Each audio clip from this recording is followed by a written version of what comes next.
الحمد لله نحمده ونستعينه ونستغفره ونعوذ بالله من شرور أنفسنا وسيئات أعمالنا من يهده الله فلا مضل له ومن يضلل فلا هادي له أشهد أن لا إله إلا الله وحده لا شريك له وأشهد أن محمدا عبده ورسوله اللهم صل وسلم وبارك وأنعم على نبيك ورسولك محمد صلى الله عليه وسلم وعلى آله وصحبه ومن تبعهم بإحسان إلى يوم الدين.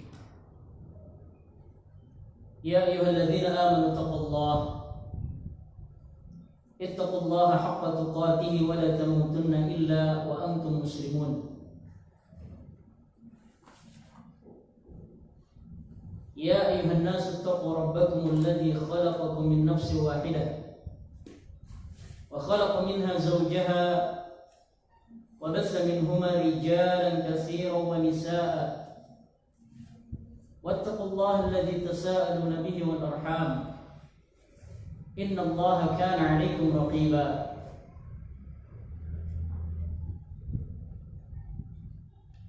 يا أيها الذين آمنوا اتقوا الله وقولوا قولا سديدا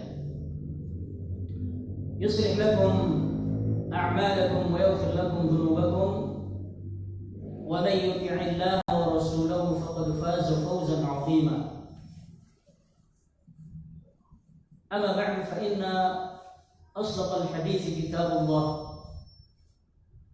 وخير الهدي هدي محمد صلى الله عليه وسلم وشر الأمور محدثاتها فإن كل محدثة بدعة وكل بدعة ضلالة وكل ضلالة في النار.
Ma'asyiral muslimin wal muslimat, ikhwan dan akhwat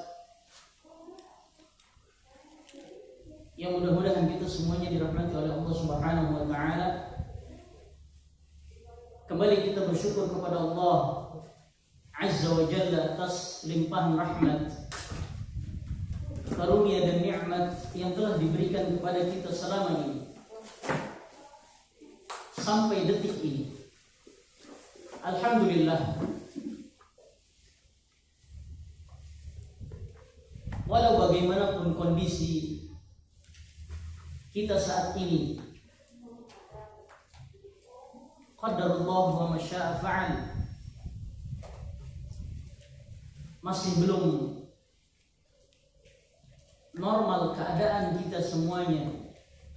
Allah masih uji kita dengan tersebarnya wabah corona ini. Alhamdulillah, Allah masih mudahkan langkah-langkah kita untuk menambah khazanah keilmuan kita, menambah wawasan keislaman kita. Dan ini kewajiban kita sebagai seorang muslim dan muslimah.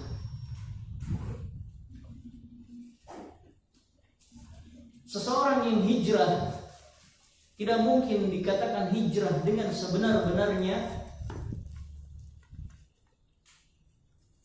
kalau tidak dibekali dengan ilmu syar'i. Oleh karenanya apapun kondisinya saat ini,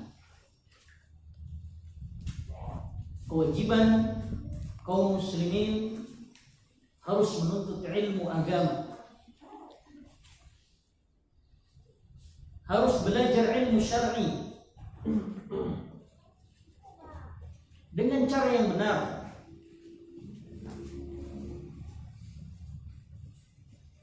Dan inilah yang diminta oleh Rasul kita yang mulia alaihi salatu wassalam, dan Allah abadikan di dalam Al-Quran. Dan kita meminta dengan doa ini, Rabbi zidni ilma, ya Allah tambahkan aku ilmu agar bertambah hidayah ini. Ya, sebagian kita sudah lama ngaji, mungkin ada yang sudah mengenal jalan sunnah, jalan tauhid, alhamdulillah. Akan tetapi seyogianya seseorang tidak merasa cukup.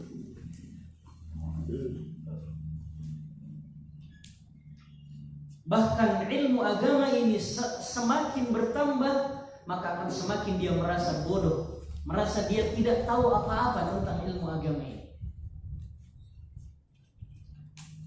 Maka terus kita mengusahakan. Akan tetapi para ikhwah yang dirahmati oleh Allah Subhanahu wa taala, ilmu ini terbagi menjadi dua. Ada ilmu yang nafi', ilmu yang bermanfaat, dan ada ilmu yang tidak bermanfaat. Adapun ilmu yang bermanfaat adalah ilmu yang bersumber dari Alkitab, dari Al-Quran, was sunnah, dari sunnah Rasulullah SAW, dari hadis-hadis beliau yang sahih, ala fahmi salafil ummah, di atas pemahaman para pendahulu kita yang baik, para salaf kita, para sahabat dan orang-orang yang mengikuti mereka dengan baik. Ini ilmu yang bermanfaat, yang Rasul Shallallahu Alaihi Wasallam selalu meminta di dalam doa-doanya, dan kita diperintahkan untuk mengikutinya. Allahumma inni as'aluka ilman nafi'an. Ya Allah, aku memohon kepadamu ilmu yang bermanfaat, ilmu nafi'. Adapun jenis yang kedua, ada ilmu yang tidak bermanfaat. Ada ilmu yang tidak bermanfaat, yang Nabi juga Sallallahu Alaihi Wasallam berlindung kepada Allah dari jenis yang kedua ini, berlindung kepada Allah dari ilmu yang tidak bermanfaat. Allahumma inni a'udzubika min ilmin la yanfa'. Ya Allah, aku berlindung kepadamu dari ilmu yang tidak bermanfaat. Apa contohnya? Banyak sekali. Ilmu sihir bukan bermanfaat, malah mencelakakan bagi orang yang mempelajarinya atau orang yang mengajarkannya. Ya.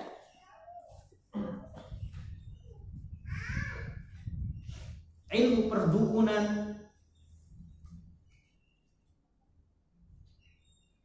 walaupun orang yang menisbatkannya mengatakan ini ilmu putih dan ilmu hitam,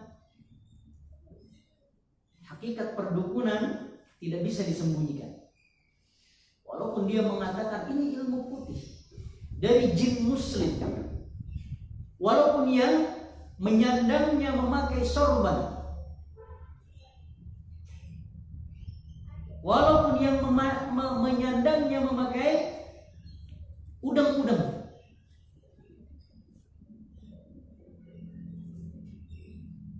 selama dia mengklaim dia tahu tentang yang gaib, yang tidak ada yang bisa mengetahuinya kecuali Allah, pada hakikatnya ini adalah ilmu yang diambil dari para syaitan, dan ini tidak bermanfaat. Ataupun subhanallah, ilmu yang benar, jenis ilmu yang pertama tadi tapi tidak membawa pemiliknya untuk bisa takut kepada Allah. Subhanallah, kita berlindung dari ilmu yang seperti ini. Padahal inti daripada ilmu adalah khasyatullah, rasa takut kita kepada Allah.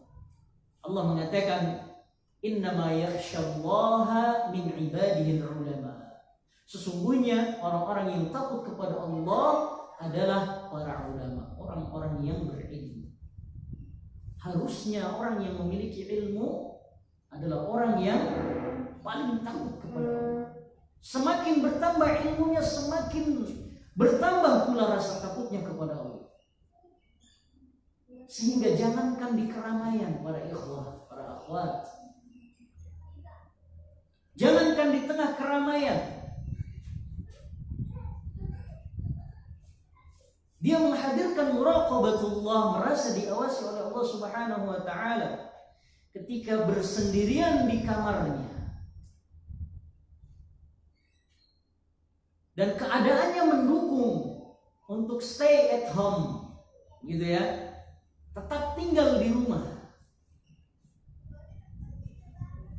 Jasadnya memang di rumah, tapi jari jemarinya melanglang buana, bukan hanya keluar kota, tapi ke seluruh penjuru dunia. Di sana tawaran-tawaran maksiat begitu sangat menggoda. Maka ilmu yang bermanfaat inilah yang akan menjaga seseorang dari melihat apa yang tidak Allah ridhoi dan Allah memberkahi. Semoga Allah Subhanahu wa taala menambahkan kepada kita di pagi hari ini ilmu yang bermanfaat, dan semoga Allah Subhanahu wa taala menjadikan ilmu yang kita pelajari insyaallah pada hari ini adalah ilmu yang menjadikan kita orang-orang yang takut kepada Allah tabaraka wa taala. Amin ya rabbal alamin.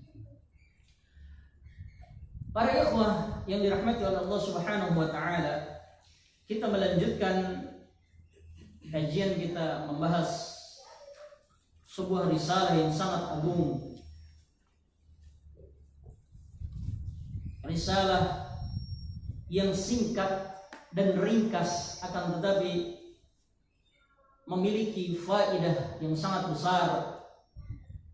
Al-Qawaidul Arba', buah karya seorang ulama yang gigih mendakwahkan akidah yang sahihah, yang gigih mendakwahkan tauhid dari berbagai segi. Syekhul Islam Muhammad bin Abdul Wahhab At-Tamimi rahimahullah ta'ala. Dan kemarin kita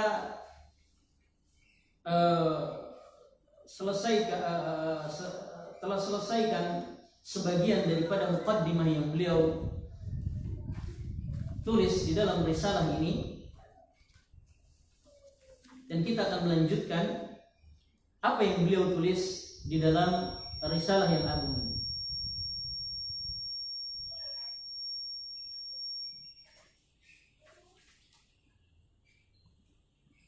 Na'am, barakallahu fikum. Ayyuhal ikhwah, azzani Allah wa iyyakum. Beliau rahimahullah setelah menjadikan muqaddimah dari risalah ini dengan doa-doa yang sangat agung, doa-doa yang penuh kebaikan baik di dunia ataupun di akhirat, dengan mendoakan para penuntut ilmu, mendoakan orang-orang yang membaca risalah beliau ini agar senantiasa dijaga oleh Allah Subhanahu wa taala di dunia dari penyimpangan, dari kesesatan, dari kerancuan di dalam beragama, dan dijaga oleh Allah Subhanahu wa taala di akhirat dari dahsyatnya mara bahaya azab Allah di neraka. Dan ini kebaikan di dunia dan di akhirat. Demikian pula beliau rahimahullah ta'ala mendoakan kita semuanya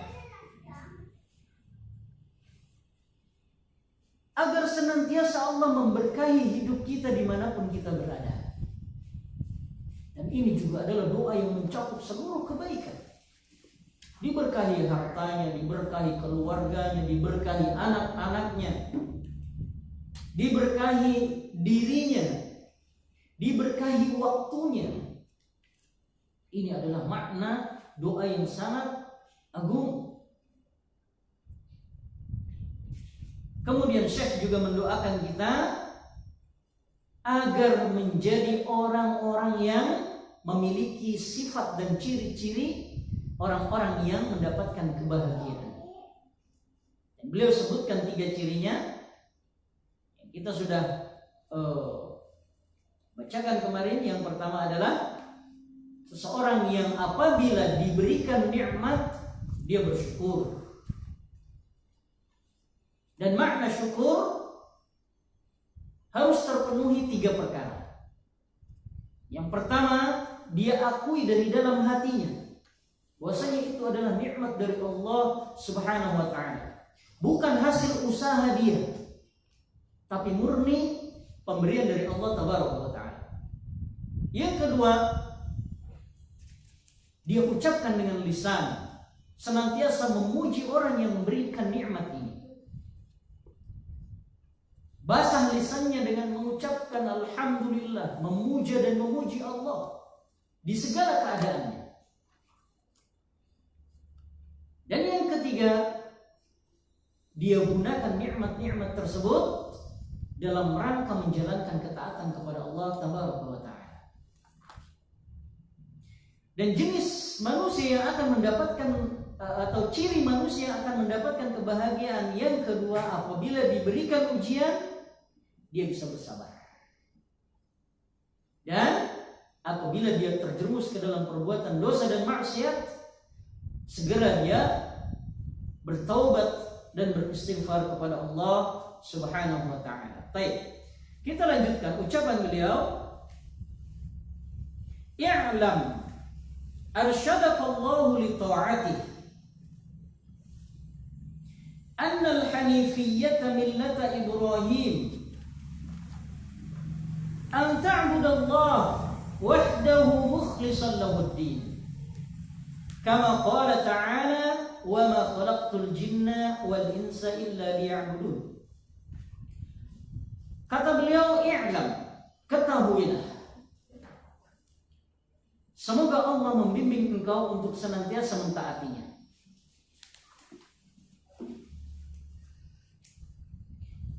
Annal hanifiyyata millata Ibrahim.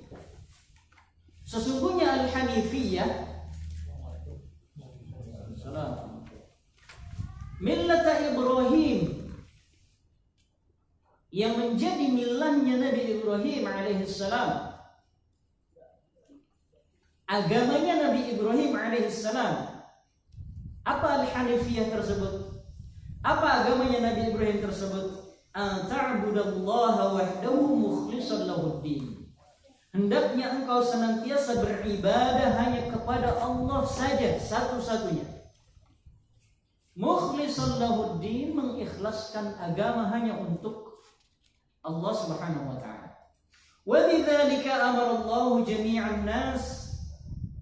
Dan dengan al-hanifiyah tersebut, dengan millahnya Nabi Ibrahim alaihissalam tersebut, dengan hanya beribadah kepada Allah satu-satunya dan tidak melakukan kesyirikan, dengan itu Allah memerintahkan seluruh manusia. Ya. Kama qala ta'ala, sebagaimana Allah berfirman, wa ma khalaqtul jinna wal insa illa liya'budun. Ada dalam surat Az-Zariyat ayat 56. Tidaklah aku ciptakan jin dan manusia melainkan untuk beribadah kepadaku. Beribadah kepada Allah artinya adalah mentauhidkan Allah. Ya. Para ikhwah yang dirahmati oleh Allah Subhanahu wa taala. Di sini Syekh sebelum menyampaikan sesuatu yang menjadi poin pembahasan dalam risalah Al-Qawaidul Arba'in, yaitu 4 kaidah yang akan Syekh jelaskan kepada kita. Ya, 4 kaidah untuk kaum muslimin agar bisa mengenal apa itu kesyirikan. Ini inti yang akan dibahas di dalam risalah ini. Akan tetapi sebelum Syekh menyampaikan inti daripada apa yang beliau ingin bahas, sebelumnya Syekh mendoakan kita dengan doa-doa yang agung. Lantas setelah mendoakan beliau, apakah langsung disampaikan? Tidak. Beliau memberikan dulu pendahuluan dengan mengatakan di antaranya i'lam, ketahuilah. Ini memberikan faedah. Apa yang akan disampaikan setelah kalimat ini adalah perkara yang penting, bukan perkara yang sepele. Mungkin kalau perkaranya sepele langsung saja disampaikan. 4 kaidah dasar itu adalah demikian dan demikian. Akan tetapi Syekh memberikan pendahuluan yang sangat bagus. Ini menunjukkan tentang rahmat dan kasih sayangnya Syekh kepada kaum muslimin. Beliau sangat ingin kaum muslimin mendapatkan hidayah tauhid, agar sampai penjelasan beliau ini kepada dada-dada kaum muslimin. Kemudian setelah mengucapkan i'lam, ketahuilah, kata Syekh, arsyadakallahu li ta'atih. Semoga Allah membimbing dan menunjuki engkau untuk senantiasa mentaatinya. Kembali beliau mendoakan kita. Ya subhanallah. Inilah rahmat dari seorang da'i ar-rabbani. Kasih sayang daripada seorang guru yang tulus. Betul-betul ingin mad'unya, orang yang didakwahinya mendapatkan hidayah. Dan ilmu itu dibangun di atas rahmat dan kasih sayang. Ilmu harus dibangun dengan rahmat dan kasih sayang. Ya. Nabi sallallahu alaihi wasallam mengatakan ar-rahimuna yarhamuhumur rahman. Irhamu man fil ardi yarhamukum man fis sama. Sayangilah orang-orang yang ada di bumi. Sayangilah yang ada di bumi, niscaya yang ada di langit akan menyayangi engkau. Apalagi di dalam dunia ilmu harus dibangun dengan dasar kasih sayang. Baik. Dan kasih sayang tidak harus semua yang diinginkan oleh orang yang kita sayangi kita turuti. Tidak mesti begitu artinya. Ya, justru ketika kita menyetujui atau menuruti semua apa yang diinginkan oleh orang yang kita sayangi, pada hakikatnya kita tidak menyayanginya. Karena barangkali saja apa yang diinginkan oleh orang yang kita sayangi tersebut adalah keburukan. Sebagaimana anak-anak kita yang masih kecil sangat senang bermain api, bermain pisau, bermain yang menurut kita orang yang sudah bisa membedakan mana yang buruk dan yang baik, ini adalah kebahayaan bagi dirinya. Tapi anak-anak kita ingin. Apakah kita menuruti apa yang anak kita inginkan? Lantas dengan demikian kalau kita tidak turuti, kita tidak sayangi mereka? Jawabannya tidak. Ya, baik. Arsyadakallahu li ta'ati. Semoga Allah membimbing engkau, menunjuki engkau untuk bisa mentaatinya. Karena tidak setiap orang yang mempelajari risalah beliau ini mendapatkan hidayah untuk bisa mentaati Allah. Bahkan dia menghafalnya, bahkan dia memahaminya. Ya na'udzubillah.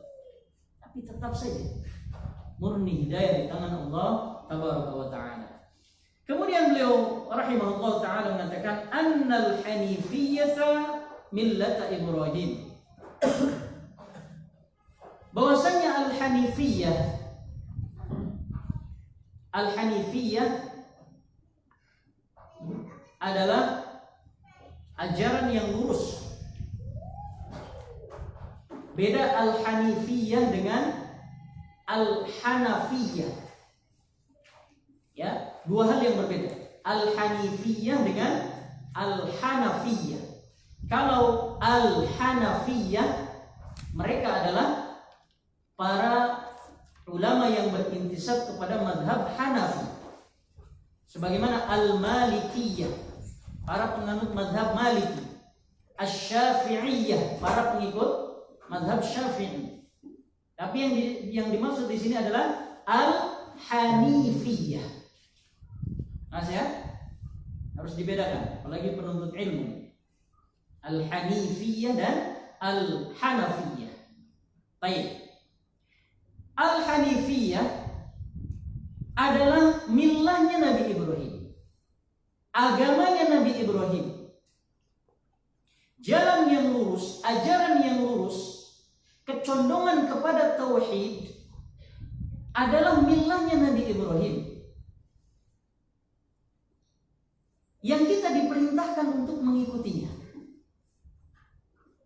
Bahkan Rasulullah SAW Allah perintahkan untuk mengikuti agamanya Nabi Ibrahim, agama tauhid.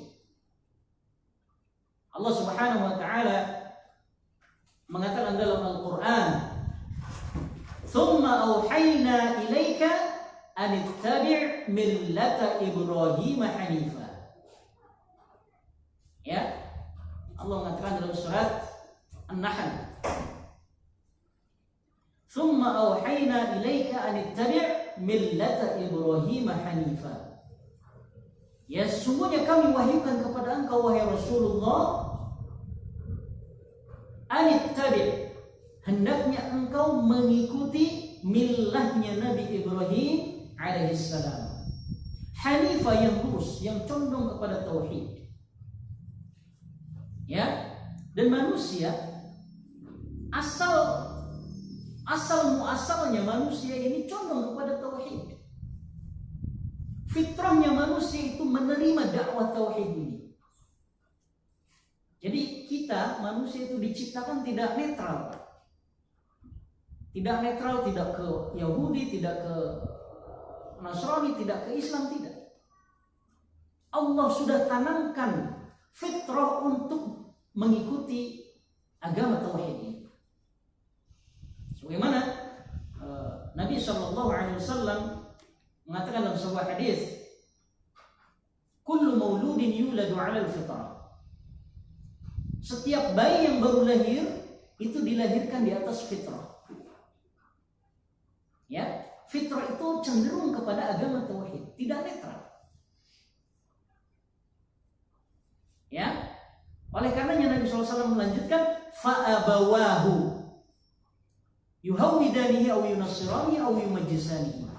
Dua orang tuanya lah ini yang menjadikan anak tersebut jadi Yahudi atau jadi Nasrani atau jadi Majusi. Ya, hadis ini menunjukkan bahwasanya manusia terlahir di atas fitratil Islam. Fitrah menerima Islam.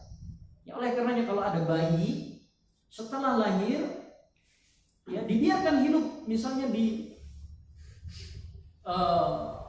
sebuah tempat yang jauh dari pengaruh manusia, di hutan misalnya. Ya, ketika didakwahkan tauhid langsung akan menerima, karena sesuai dengan fitrahnya. Ya, oleh karenanya ini membuat kita semakin optimis. Walaupun kita katakan ya dakwah tauhid adalah dakwah yang berat, penuh dengan kesabaran mendakwahkannya, harus tahan banting, harus bersabar atas cacian, celaan, hujatan, fitnah, tuduhan-tuduhan yang tidak benar dari orang-orang yang tidak senang dengan dakwah tauhid ini. Akan tetapi, ya, kita optimis bahwasanya manusia Allah ciptakan akan menerima dakwah tauhid ketika disampaikan dengan cara yang benar. Ini membuat kita optimis. Ya. Baik.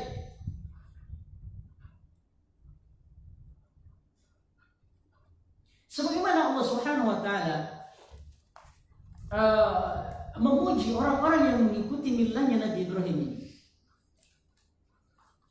Allah Subhanahu wa taala mengatakan wa man ahsanu dinan ya mimman aslama wajhahu lillahi wa huwa muhsin wattaba'a millata Ibrahim hanifa.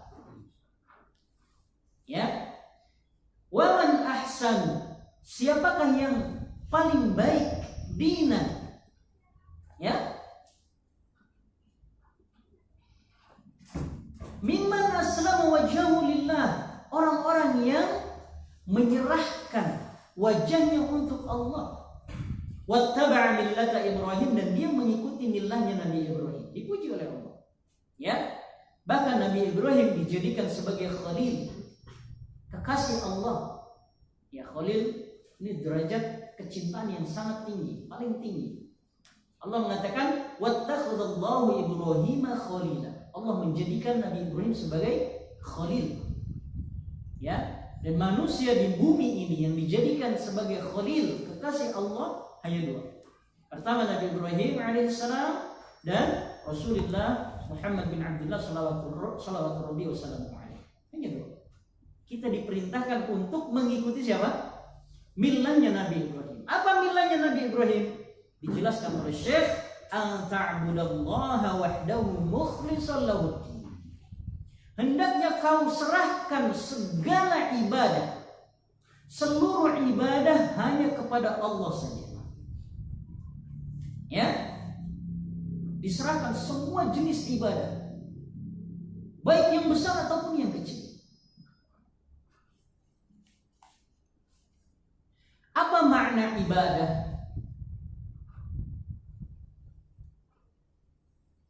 Definisi ibadah yang paling mencakup adalah apa yang dijelaskan oleh Syekhul Islam Ibn Taimiyah rahimahullah ta'ala dalam risalahnya Al-Ubudiyah. Beliau mengatakan al-ibadatu hiya ismun jami'un likulli ma yuhibbuhu Allah wa yardah min aqwalin aw af'alin adh-dhahirah aw batinah. Yang dimaksud ibadah adalah segala sesuatu yang dicintai dan diridhoi oleh Allah. Ibadah adalah segala sesuatu yang dicintai dan diridhoi oleh Allah, baik berupa ucapan atau perbuatan, al-zahirah atau batinah. Ya, al-zahirah atau al-batinah, baik yang zahir, yang nampak, ataupun yang batin, yang tidak nampak. Kita tahu di sana, ya, dari definisi ini penting untuk diketahui, ya, agar kita mengetahui mana yang termasuk ibadah dan mana yang bukan. Karena konsekuensinya besar. Sekecil apapun ibadah yang diserahkan kepada selain Allah, hancur hidup kita, terjerumus ke dalam kesyirikan. Walaupun kita tahu, oh iya, ibadah itu harus diserahkan hanya untuk Allah, kan gitu ya. Tidak boleh diserahkan kepada selain Allah. Nah, pertanyaan berikutnya, bagaimana kita bisa membedakan itu ibadah atau bukan?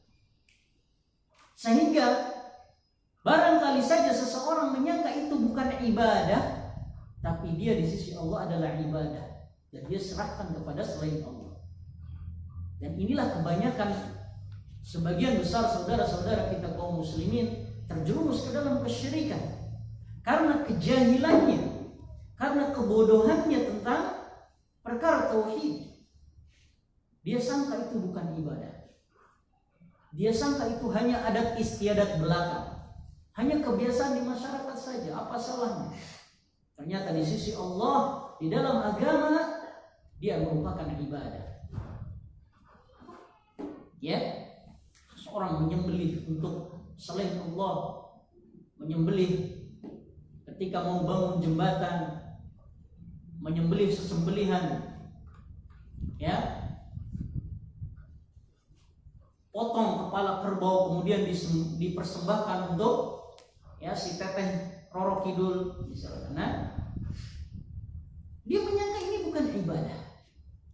Padahal jelas dan tegas Allah mengatakan fasholli li rabbika wanhar. Salatlah untuk Rabbmu wanhar, dan menyembelih. Berarti menyembelih harus diserahkan hanya kepada Allah. Qul inna salati wa nusuki wa mahyaya wa mamati lillah. Katakanlah sesungguhnya salatku, nusukku. Nusuk adalah ibadah menyembelih. Ya, hidupku matiku untuk siapa? Lillahi rabbil alamin, hanya untuk Allah. Nabi SAW mengatakan la'anallah man dzabaha li ghairillah. Allah melaknat orang yang menyembelih untuk selain Allah. Bukan main-main ancamannya. Ya, dia sangka ini kebiasaan kita saja kok. Ritual tahunan, nggak ada salahnya, nggak mengganggu tetangga, nggak mengganggu masyarakat, yang memang tidak mengganggu. Tapi ketika bertentangan dengan ajaran agama kita, ya syariat Allah harus nomor satu. Kebanyakan mereka karena jahil, karena bodoh. Oleh karenanya penting mempelajari tentang perkara yang seperti ini. Ya, karena makna ibadah adalah segala sesuatu yang dicintai dan diridhoi oleh Allah. Sekarang pertanyaannya, dari mana kita tahu perbuatan ini atau ucapan ini diridhoi dan dicintai oleh Allah? Dari mana kita tahu? Dari mana? Kita tahu sebuah perbuatan itu dicintai dan diridhoi oleh Allah kalau Allah perintahkan, atau Rasulullah SAW memerintahkan.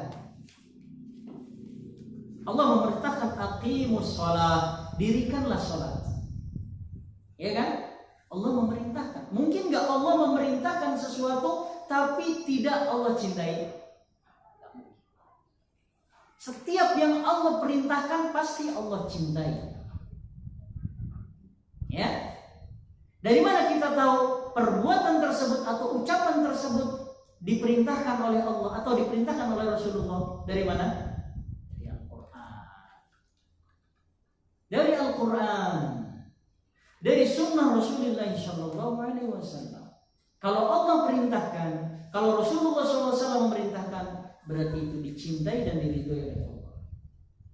Baik bentuknya perbuatan ataupun ucapan. Baik yang nampak ataupun yang tidak nampak. Apa contohnya perbuatan yang nampak? Yang diperintahkan oleh Allah. Salat berjamaah nampak. Gak mungkin antum nyumput-nyumput mau kemana mas? Mau salat berjamaah? Gak mungkin. Berdakwah, mungkin gak berdakwah nyumput-nyumput? Siapa yang mau dengar kalau dakwah nyumput-nyumput? Kecuali kelompok-kelompok dakwah yang dakwahnya di bawah tanah ya. Kita tidak di bawah tanah, alhamdulillah.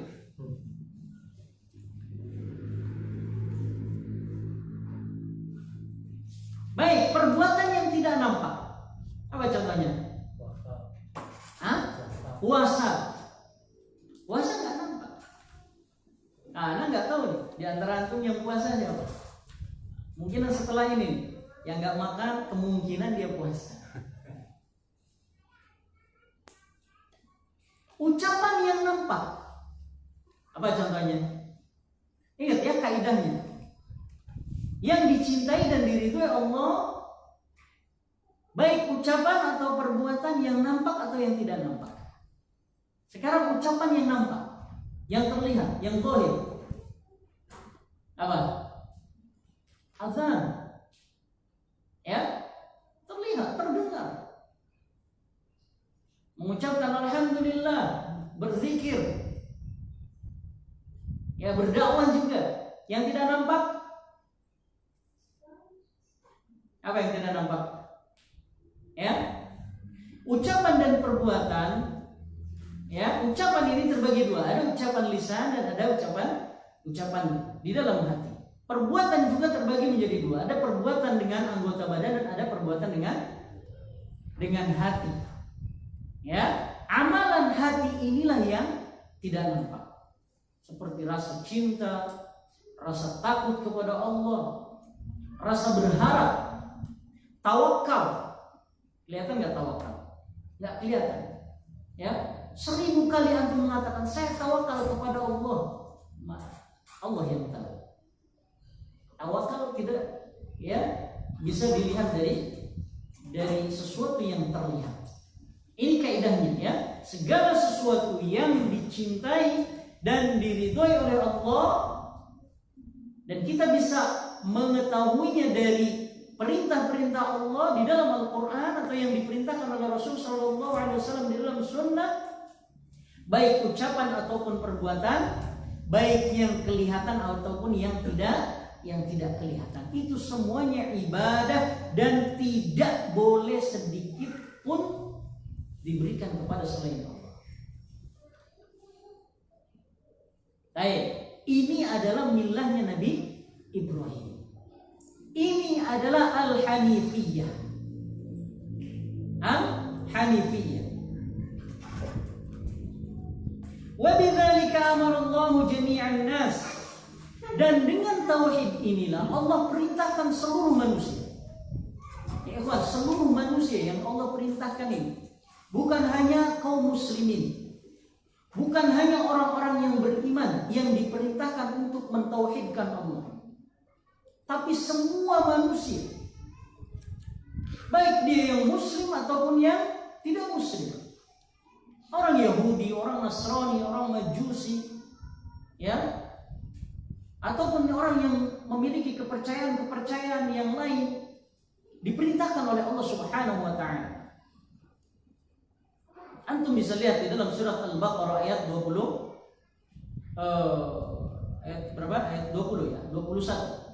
Allah Subhanahu wa Ta'ala mengatakan di sana, ya ayyuhan nas, ya ayyuhan nas u'budu rabbakumul ladzi khalaqakum walladzina min qablikum la'allakum tattaqun.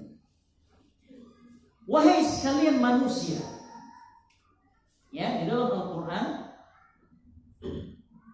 terkadang Allah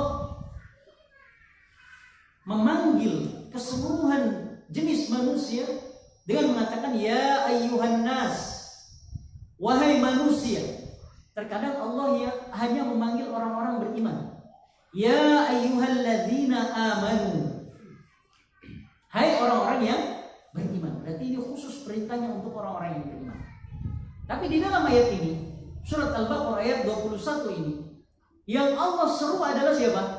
Ya ayyuhan nas, wahai manusia. Berarti seluruh manusia, bukan hanya orang beriman saja.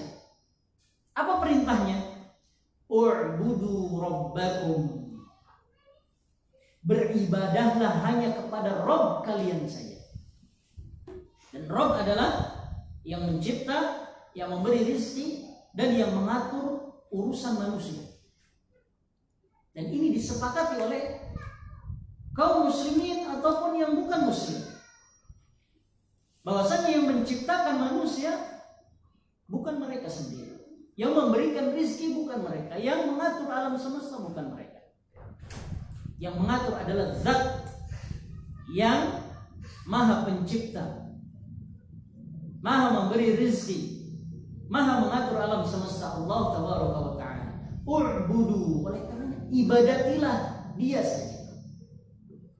Alladzi khalaqakum, yang telah menciptakan kalian, walladzina min qablikum la'allakum tattaqun, dan telah menciptakan orang-orang sebelum kalian. Subhanallah, hujjah Allah. Ya, Allah berhujjah, berargumentasi dengan rububiyahnya untuk uluhiyah. Ya, Allah berhujjah dengan tauhid ar-rububiyah untuk menetapkan tauhid al-uluhiyah. Oleh karenanya para ulama mengatakan at-tauhidur rububiyah yastalzimu tauhid al-uluhiyah. Tauhid rububiyah itu mengharuskan adanya tauhid al-uluhiyah. Seseorang yang meyakini Allah lah yang menciptakan satu-satunya, Allah lah yang memberi rezeki kepada dirinya satu-satunya, Allah lah yang mengatur segala urusannya dan segala urusan alam semesta ini satu-satunya. Berarti dia punya modal untuk Allah lah satu-satunya yang layak dan wajib diibadahi. Yang lain batil. Ya, kemudian Allah berdalil dengan rububiyah Allah yang lain. Ya, alladzi ja'ala lakumul arda firasyan was samaa'a binaa'a. Allah yang telah menjadikan bumi ini sebagai hamparan dan langit sebagai atapnya. Wa anzala minas samaa'i maa'an fa akhraja bihi minas samarati rizqan lakum. Allah menurunkan air hujan dari langit, dengannya ya tumbuh ya as-samarat, buah-buahan sebagai rezeki untuk kalian. Berdalil dengan ini semuanya untuk agar manusia hanya beribadah kepada Allah Subhanahu wa taala. Dan Allah tutup ayat ini dengan sebuah larangan yang menjadi lawan daripada tauhid. Allah mengatakan fala taj'alu lillahi andada wa antum ta'lamun. Janganlah sekali-kali kalian jadikan sekutu-sekutu bagi Allah. Andad, tandingan bagi Allah, wa antum ta'lamun. Sedangkan kalian mengetahui.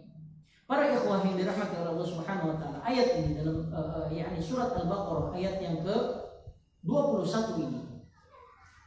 Dia adalah perintah yang pertama di dalam Al-Quran kalau kita buka dari Al-Fatihah sampai surat Al-Baqarah ayat yang ke-21 ini. Perintah pertama yang Allah perintahkan adalah kepada seluruh manusia. Isi perintahnya ajakan, perintah untuk mentauhidkan Allah. Berarti perintah pertama di dalam Al-Quran adalah tentang tauhid. Dan di akhir ayat ada larangan. Yang itu juga menjadi larangan pertama di dalam Al-Quran. Sebelumnya tidak ada larangan. Dan isi larangan tersebut adalah larangan untuk menjadikan sekutu, untuk berbuat syirik. Ya, menjadikan tandingan-tandingan selain Allah. Ini menunjukkan pentingnya perkara tauhid dan lawan daripada tauhid yaitu kesyirikan. Ya, dan insya Allah kaidahnya akan kita pelajari hanya empat kaidah ini. Baik. Wa khalaqahum laha, dan Allah menciptakan manusia untuk tauhid ini, untuk al-hanifiyah ini, untuk millahnya Nabi Ibrahim ini. Kama qala ta'ala wa ma khalaqtul jinna wal insa illa liya'budun. Tidaklah aku ciptakan jin dan manusia melainkan agar mereka beribadah kepada Allah. Ya, manusia yang diciptakan untuk mentauhidkan Allah, sebagaimana ditafsirkan oleh kebanyakan ulama tafsir. Di antaranya Ibnu Abbas radhiyallahu taala anhu mentafsirkan ayat ini illa liwahidun, agar mereka mentauhidkan Allah. Ya, maka tujuan dan hikmah penciptaan manusia bahkan jin untuk mentauhidkan Allah. Kita diciptakan punya tujuan. Ya, Allah menciptakan kita bukan hanya sekedar untuk makan, bukan sekedar untuk minum, bukan sekedar untuk menumpuk harta kekayaan, bersenang-senang di dunia, tidak. Punya tujuan.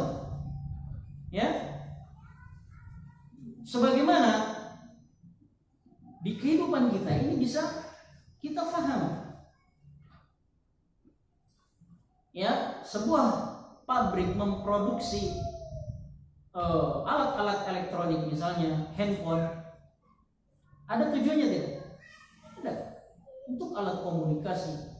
Mungkin nggak alat-alat elektronik ini diciptakan kemudian ya udah diciptakan aja, nggak ada tujuan apa-apa. Mungkin begitu. Orang berakal tidak akan ada yang berpikiran seperti itu. Dia punya tujuan. Kalau urusan dunia saja ini bisa kita pahami. Demikian pula penciptaan manusia. Ya, dengan organ tubuh yang sangat luar biasa di dalamnya. Berapa juta sel, berapa juta urat-urat syaraf yang ada pada tubuh manusia. Organ-organ tubuh manusia yang sangat luar biasa. Adanya jantung, adanya pankreas, usus, dan lain sebagainya. Penciptaan yang sangat luar biasa. Diciptakan tidak ada tujuannya? Tidak mungkin. Makanya Allah ingatkan orang-orang yang lalai ini, yang hidupnya hanya sekedar untuk urusan perut-perut mereka saja. Ya, Allah ingatkan mereka. Ayahsabul insanu an yutraka sudah? Apakah manusia mengira mereka diciptakan kemudian ditinggalkan begitu saja? Ditinggalkan begitu saja? Kata Imam Syafi'i rahimahullah ta'ala, ay la yu'mar wa la yunha. Maksudnya tidak diperintah, tidak dilarang. Manusia diciptakan, setelah diciptakan tidak diperintah, tidak dilarang, begitu? Jawabannya tidak. Ada tujuan yang sangat agung dari penciptaan manusia ini, yaitu adalah sebagaimana yang Allah katakan, untuk tauhid. Maka mempelajari tauhid adalah mempelajari untuk apa kita diciptakan. Memprioritaskan. Belajar tauhid adalah memprioritaskan untuk apa kita diciptakan. Ya, oleh karenanya nih, antum misalnya, ya, orang-orang yang sudah alhamdulillah pengen belajar agama, ini sebuah kebaikan. Hanya saja perlu disiasati. Apa dulu pelajaran yang harus dipelajari? Terutama misalnya antum yang nggak punya banyak waktu untuk belajar agama, seperti santri yang setiap hari misalnya ya belajar agama, ya, karena ada yang sibuk bekerja, sibuk ngantor, sibuk bisnis, berdagang dan seterusnya. Pilih dulu materi-materi yang penting, kemudian yang penting di bawahnya. Ya, al-aham fal-aham. Yang lebih penting dulu, kemudian yang penting di bawahnya, terus di bawahnya. Dan tidak ada materi yang lebih penting daripada perkara tauhid. Harus yang pertama kali dipelajari. Harus yang pertama kali betul-betul paham. Karena konsekuensinya tadi. Ya, konsekuensinya tadi. Barangkali dia sangka ini bukan ibadah, ternyata dia ibadah, kemudian diserahkan untuk selain Allah, terjerumus ke dalam kesyirikan. Terjerumus ke dalam kesyirikan, bahayanya luar biasa. Amalannya terputus, terhapus. Ya. Apalagi kalau syirik akbar, na'udzubillah. Semoga Allah melindungi kita dari melakukannya. Ya. Terhapus semua amalannya di akhirat, na'udzubillah. Dia menjadi penghuni kekal di neraka Allah Subhanahu wa ta'ala. Para ikhwah yang dirahmati oleh Allah Subhanahu wa ta'ala,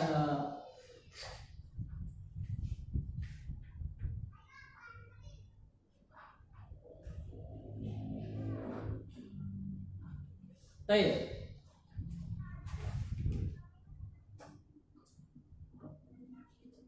Kita selesaikan sedikit ya. Berarti Allah menciptakan kita untuk beribadah kepada Allah. Kemudian Syekh mengatakan, fa idza 'arafta anna Allah khalaqaka li'ibadatihi fa'lam anna al-'ibadata la tusamma 'ibadatan illa ma'a tauhid. Kama anna as-salata la tusamma salatan illa ma'a taharah. Apabila engkau sekarang sudah tahu, kita sudah tahu tadi ya, ayatnya jelas, bahwasanya Allah menciptakan engkau untuk beribadah kepadanya. Fa'lam, ya, kalau engkau sudah tahu, ketahuilah bahwasanya ibadah tidak disebut ibadah kecuali harus dibangun di atas tauhid. Harus dibangun di atas tauhid. Ibadah ini kalau tidak dibangun di atas tauhid, bukan ibadah. Bukan ibadah yang akan diterima oleh Allah Subhanahu wa ta'ala. Harus di atas tauhid.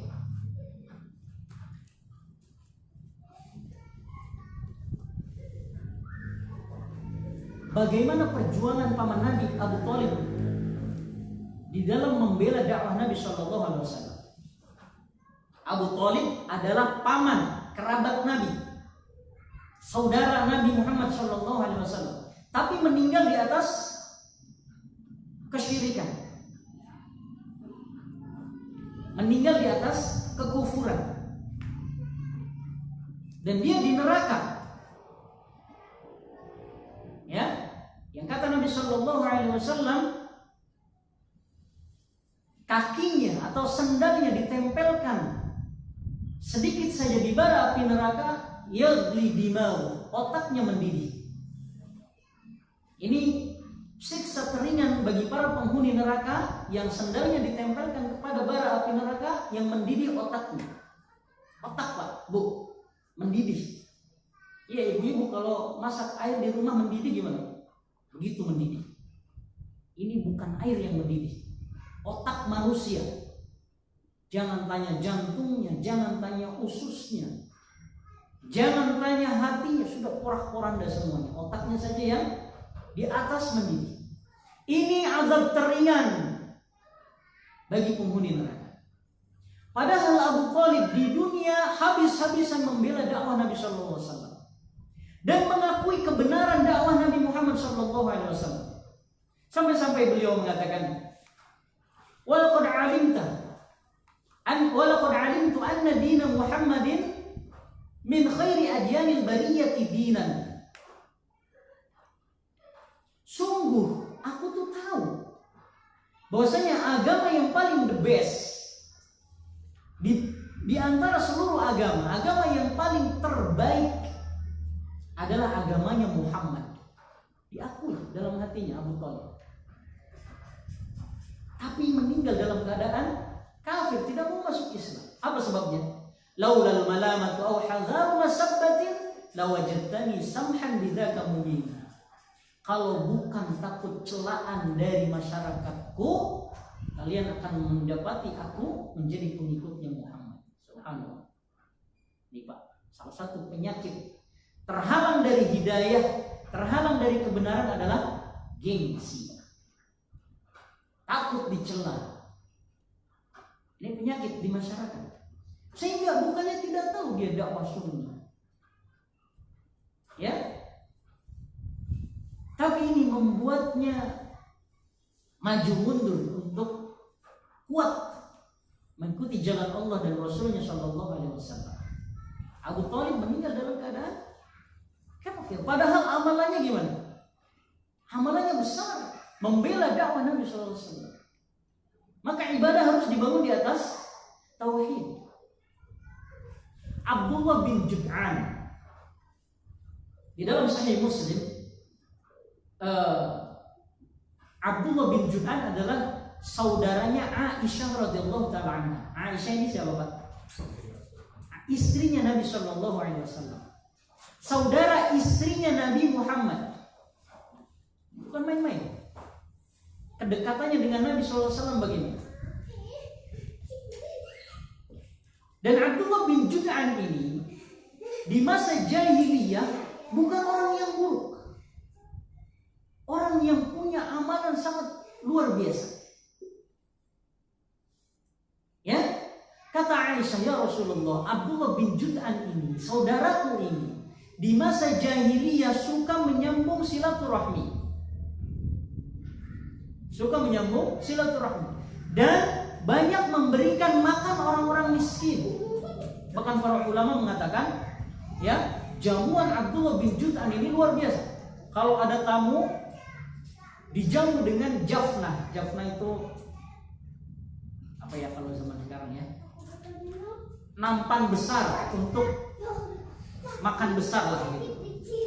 Kalau ada tamu dijamu dengan makanan-makanan yang lezat, makanan-makanan yang banyak. Luar biasa, dermawan sekali. Maka Aisyah bertanya, karena saudaranya bertanya kepada Nabi, afakana nafi'u? Apakah amalannya Abdullah bin Jud'an ini bermanfaat untuknya nanti di akhirat? Apa jawaban Nabi? La, tidak. Ya, karena Abdullah bin Jud'an tidak pernah sekalipun di dunia mengatakan, Rabbi firli khati'ati yawmal qiyamah. Ya Allah, ampunilah dosa-dosaku ya pada hari berhisab, hari kiamat. Artinya tidak beriman dengan Rasulullah SAW, mati di atas kekufuran. Tidak ada tauhid di dalam hidupnya. Amalannya tadi menyambung silaturahmi, kemudian menjamu makanan, memberikan makanan orang-orang miskin. Amalan ini tidak dianggap karena tidak dibangun di atas tauhid. Wah, penting sekali. Makanya kata Syekh di sini, fa'lam anna al-ibadata la tusamma ibadatan illa ma'at tauhid. Ibadah itu tidak disebut ibadah kecuali harus dibangun di atas tauhid. Kama anna salata la tusamma salatan illa ma'at taharah, sebagaimana salat tidak disebut salat kecuali harus dengan taharah, harus bersuci. Ini mudah difahami ya. Ini menunjukkan Syekh juga memilih kata di dalam menulis agar mudah difahami oleh kaum muslimin. Ya, ini fikih di dalam berdakwah, fikih di dalam mengajar. Kita berusaha pilihkan kata-kata yang mudah difahami oleh orang yang mendengarkan. Tidak menggunakan kata-kata yang sulit difahami gitu ya. Bahasa-bahasa intelektual, sedangkan yang hadir bukan orang-orang yang bisa memahami kata-kata tersebut. Ya, maka Syekh diberikan taufik oleh Allah Subhanahu wa taala untuk bisa memilih kata-kata tersebut. Baik, insyaallah kita lanjutkan pada pertemuan berikutnya. Kita masih membahas muqaddimah sedikit lagi, hanya saja mungkin waktunya yang sudah habis ya. Insyaallah kita akan melanjutkan apa yang beliau tulis berupa kaidah-kaidah agar kita betul-betul bisa ya memahami apa itu kesyirikan, sehingga bisa melengkapi pemahaman kita tentang tauhid. Ya, karena tidak sempurna pemahaman kita tentang tauhid kecuali kalau kita juga memahami apa itu lawan daripada tauhid, yaitu kesyirikan. Karena dua rukun la ilaha illallah yang menjadi kalimat tauhid harus ada isbat dan ada nafi. Harus ada penetapan, menetapkan Allah lah satu-satunya yang berhak diibadahi, dan ada nafi, penafian bahwasanya tidak boleh sedikit pun ada kesyirikan dan sekutu untuk Allah Subhanahu wa taala. Kita cukupkan pertemuan kita kali ini, insyaallah kita lanjutkan pada pertemuan berikutnya. Wassallallahu ala nabiyina Muhammad wa akhiru da'wana alhamdulillahi rabbil alamin. Subhanakallahumma wa bihamdika asyhadu an la ilaha illa anta astaghfiruka wa atubu ilaik. Assalamualaikum warahmatullahi wabarakatuh.